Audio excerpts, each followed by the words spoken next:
ইদানিং অনেক আপুরা কমেন্ট করেন, আপু ফুলের ডিজাইনের বহুত নকশিকাঁথা দেখেছি, আপনি অনেক ফুল দিয়ে বেবি নকশিকাঁথা, বড়দের নকশিকাঁথা সেট আপনি দেখিয়েছেন। এখন একটু আমাদের ফুল থাকবে না, লতা পাতা কিছুই থাকবে না, তেমন একটা ডিজাইন আমাদের ড্রয়িং করে দেখান বা সেলাই করে দেখান। যারা এই কমেন্ট করেছেন আপুরা, আমি আজকের তাদের জন্য এই ভিডিওটা নিয়ে আসছি। এই ডিজাইনটা সম্পূর্ণ ইউনিক এবং আকর্ষণীয়। তাহলে আমার ভিডিওটি সম্পূর্ণ দেখবেন, কোনো প্রকার স্কিপ করবেন না, তাহলেই বুঝতে পারবেন আমি এই ড্রয়িংটা কেমনভাবে করেছি। আসসালামু আলাইকুম, welcome back to my channel KD embroidery. কেমন আছেন আপনারা সবাই? আশা করি ভালো আছেন। আমিও আলহামদুলিল্লাহ ভালো আছি। যে যেখান থেকে আমার ভিডিওটি দেখছেন সবাইকে জানাই আন্তরিকভাবে অভিনন্দন। আর যারা দেখা শুরু করে দিয়েছেন, লাইক দিতে ভুলে গেছেন, তারা একটা ছোট্ট লাইক দিয়ে ভিডিওটি কন্টিনিউ করবেন। আর নতুন যে বন্ধুরা এসেছেন তারা চ্যানেলটা সাবস্ক্রাইব করে বেল আইকনটা অন করে রাখবেন।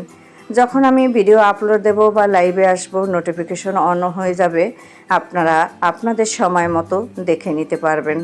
তাহলে আজকের ড্রয়িংটা আমি কিভাবে করি একটু ফলো করুন, কারণ এই ড্রয়িংটা আপনি যে স্টেপটা বাদ দেবেন, স্কিপ করবেন, সেখানেই আপনি ভুল করবেন। যার জন্য A to Z এই ভিডিওটা সম্পূর্ণ দেখতে থাকুন। আশা করি আজকের ভিডিওটা আপনাদের খুবই ভালো লাগবে।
আমি এখানে একটা বক্স ড্রয়িং করে আপনাদের দেখিয়ে দিলাম, আর পুরো বক্সগুলো ড্রয়িং করেছি আমি অফ ক্যামেরায়।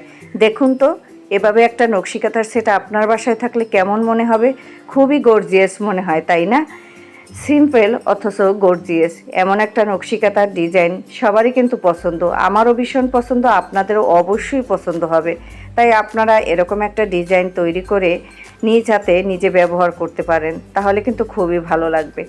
এখন আমি এখানে কি সেলাই দিচ্ছি সেটাও একটু জানার বিষয়।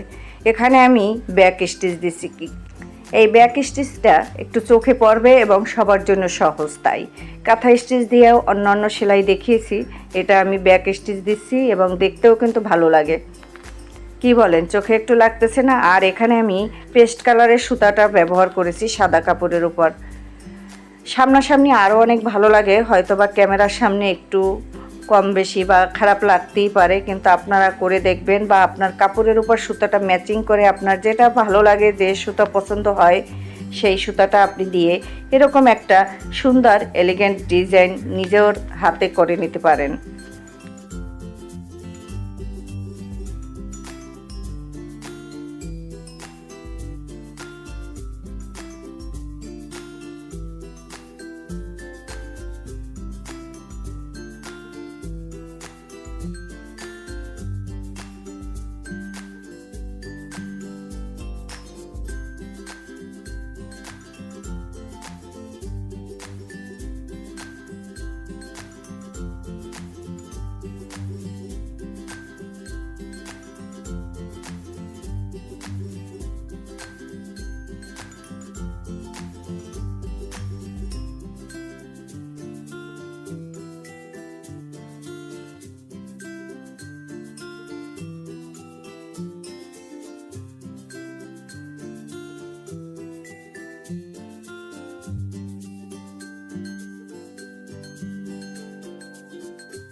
ব্যাকগ্রাউন্ড মিউজিকের তালে তালে সেলাইটা কিন্তু একদম শেষ প্রান্তে এসে পৌঁছে গেছি। এখন দেখতেই পাচ্ছেন সুতাটা কিভাবে ফুটে উঠছে। যখন আমি সেলাইটা শুরু করেছিলাম তখন কিন্তু এতটা চোখে পড়েনি সুতাটা। এখন যখন আমি সম্পূর্ণ সেলাইটা করে নিলাম তখন দেখতে কিন্তু খুবই সুন্দর লাগতেছে সাদা কাপড়ের উপর। আপনি এখানে লাল, গোলাপি, হলুদ, সবুজ, বিভিন্ন কালার বা খয়েরি এগুলো ব্যবহার করতে পারেন, এটা আপনাদের পছন্দ মতো। তাহলে আজকের ডিজাইনটি কিন্তু প্রায় সেলাই করা হয়ে গেছে। এখন আমি আপনাদের একটু পরেই দেখিয়ে দিচ্ছি পুরো নকশি কাঁথাটি, কারণ সব সেলাই তো আর এখানে ক্যামেরার সামনে দেখানো যাবে না। অল্প কিছু দেখিয়েছি, একটা বক্স ড্রয়িং এবং সেলাই দেখিয়েছি, বাকিটা আমি অফ ক্যামেরায় করে নিয়েছি। দেখুন তো এই যে সেলাই করার পর কেমন একটা লুক আসছে। এভাবে বক্স বক্স দিলে খুবই ভালো হয়। এরকম ডিজাইনটা একদম সিম্পল অথচ গর্জিয়াস দেখতে মনে হয়, তেমন একটা নকশি কাঁথার সেট। এটা আপনারা বেবি নকশি কাঁথায় করে নিতে পারেন বা বড়দের নকশি কাঁথায় করে নিতে পারেন, কুশন কাভারেও করে নিতে পারেন। এটা আপনি যেখানে আপনার যেমন ভালো লাগে তেমন আপনি কাস্টমাইজ করে এটা সেলাই করে নিতে পারেন, এটা কোনো সমস্যা নাই। আমি শুধু আপনাদের ডিজাইনটা দেখিয়েছি। যেসব আপুরা আমাকে কমেন্ট করেছেন যে আপু আমাদের ফুল লতাপাতা কিছু থাকবে না, তেমন একটা ডিজাইন দেখান, তাই আপনাদের জন্য আজকের ডিজাইনটি কিন্তু খুবই পারফেক্ট হচ্ছে, তাই না? তাহলে আপনারা কমেন্টে লিখে জানান আজকের ডিজাইনটি কেমন হয়েছে। এই যে দেখুন ফুল নকশি কাঁথার সেটটি কেমন দেখতে দেখায়, খুবই এলিগেন্ট। তাহলে সবাই ভালো থাকবেন, সুস্থ থাকবেন। আমি খাদিজা খুলনা থেকে আপনাদের জন্য নকশি কাঁথার কাজ করছি। আল্লাহ হাফেজ।